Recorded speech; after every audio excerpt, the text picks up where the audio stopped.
Chelsea versus Crystal Palace on Sunday. That match is going to be very, very sweet. Chelsea fans, that is your match opener. Chelsea and Crystal Palace, they were created the same year. That is, they were founded in 1905, 120 years ago.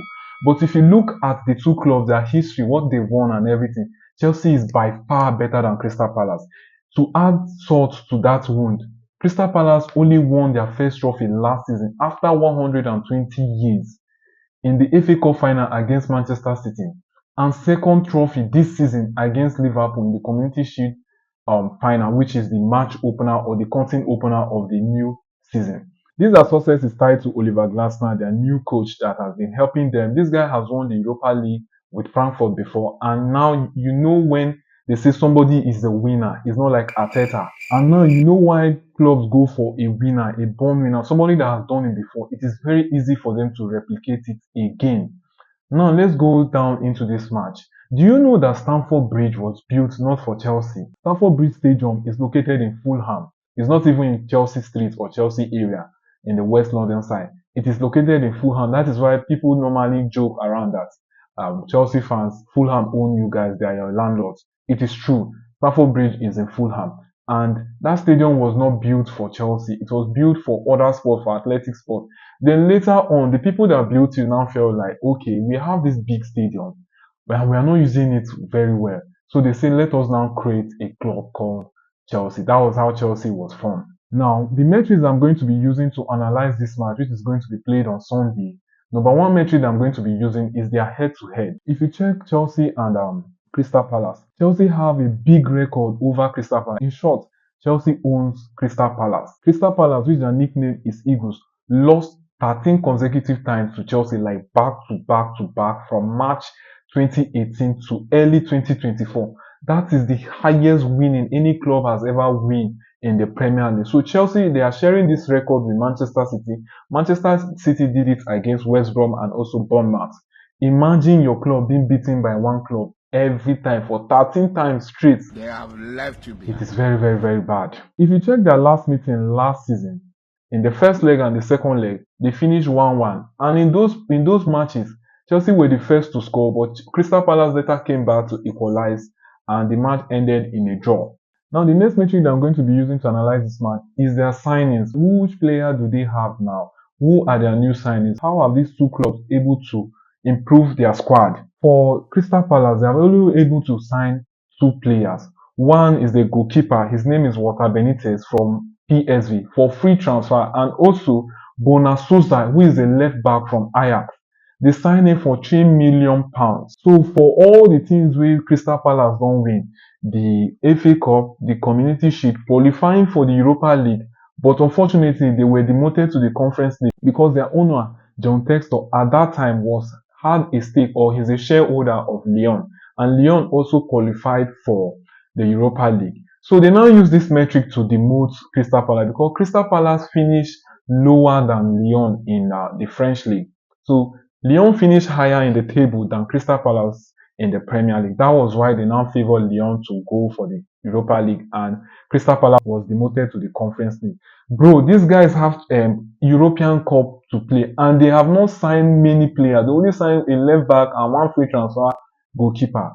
Bro, I don't know. And now they are saying that Eze might leave and Maguire might likely go to Liverpool. You guys are going to lose, or probably going to lose, two of your best players. Eberechi Eze, your playmaker, your tempo controller, everything. That guy is one of the reasons why they were able to be successful last season and this season opener. So now, and you guys do not want to spend. What is wrong with Crystal Palace owner? It be like saying that this cup where they win, I mean their first cash out. So they don't go buy Cuban link, they don't go buy chain, they don't go buy yacht, carry, go Las Vegas, go Miami, go chill. Maybe now waiting their owners they do, but their coach Oliver Glasner is complaining that their owners are not supporting him. At least other clubs are buying new players. Look at Nottingham Forest, look at Chelsea, look at Man U, look at Arsenal. I know these are big clubs. Even smaller clubs, they are also buying players. Why is it that they only sign two players? And it's not like these two players are that war talents. I haven't heard of them before.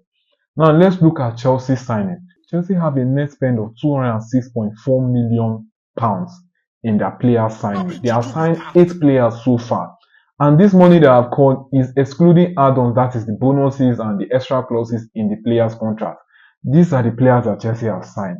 Number one, we have Liam Delap, we have Estaval, we have Dario Esilgo, we have Mamadou Sarr, we have Kendrick Paez. He was signed for Independiente del Valle. The name of this way of him make me bite my tongue. The next player is João Pedro, we have Jamie Gittins, and finally Joral Hato. I think Liam Delap, João Pedro, Jairo Hato, and Estaval. These four players alone, they are quick fix. These players have come to help Chelsea. They are very, very good, talented players. And Chelsea, I think for the first time in a long while since Abramovich left, Chelsea are now signing quality and good players.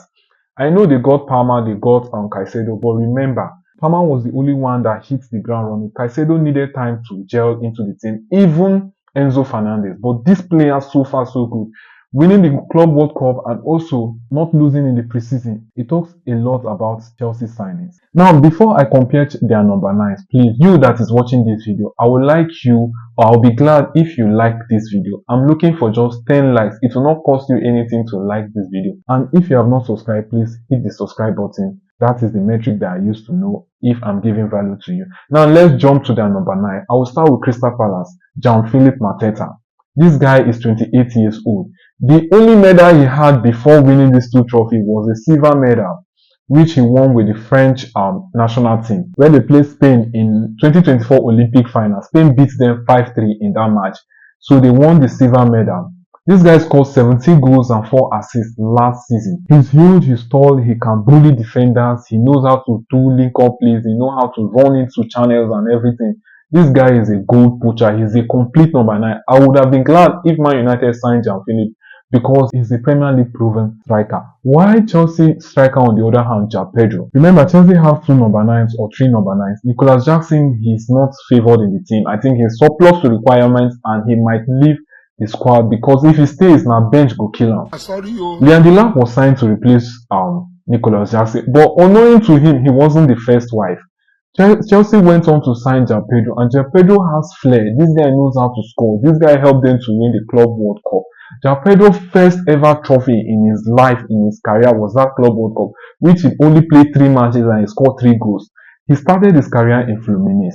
Remember when he scored Fluminense 2 goals, he refused to celebrate that because that was his parents' club. That was the first club he started his professional career in. Now, the first club he went to in Europe was Watford. So from Watford, he went to Brighton. And now he is in Chelsea. Because of the good performances he had in Brighton, that was why Todd Boehly and Maresca, they agreed on signing João Pedro. João Pedro is a very, very, very good striker. This guy knows how to shoot outside the box. He knows how to shoot inside the box. He knows how to do link-up plays. João Pedro go, in short, I see when one Chelsea fan post say João Pedro go get obesity for goals. His belle go big too much, and I see this guy scoring at least 20 goals plus this season. So Chelsea fans, look out for this guy. Be happy, be glad. Just graze your pounds because this guy is going to do you guys well. The next metric I'm going to be using to analyze the match is pressure. Who is more pressured to win this match? This is the season opener. Like I said, everybody have equal chances of winning.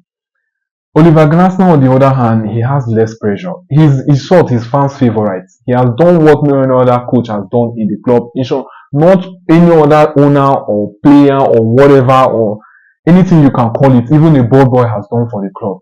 He has given them 2 trophies in the space of 1 year in over 120 years of the club establishment.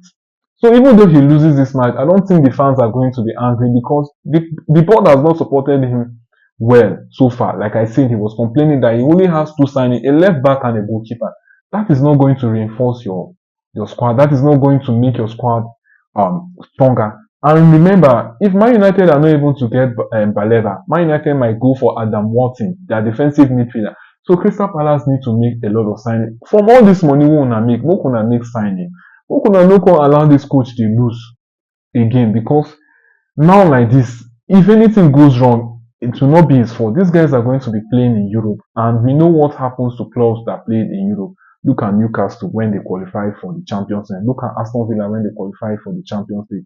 It really hurt them. I think the Champions League that Aston Villa played, that was why they were not able to qualify for the Champions League. last season or this season sef, because fatigue will be there, traveling from country to country. These average players, they are not used to it.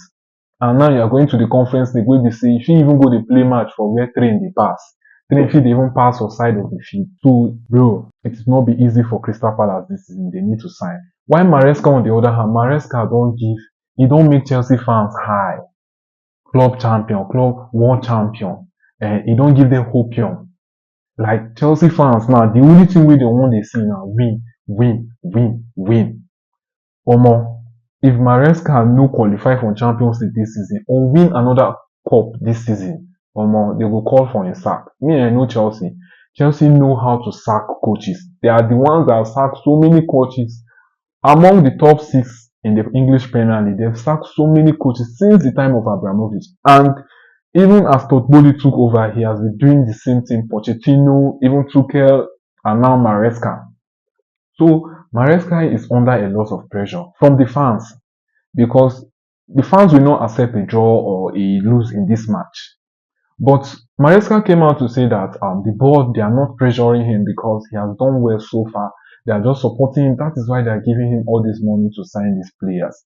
Now you have signed these players. All we need from you is to deliver, Maresca. All we need from you is to deliver. As a Man United fan, I want you to deliver, because that is what football is all about. Winning trophies, winning the games.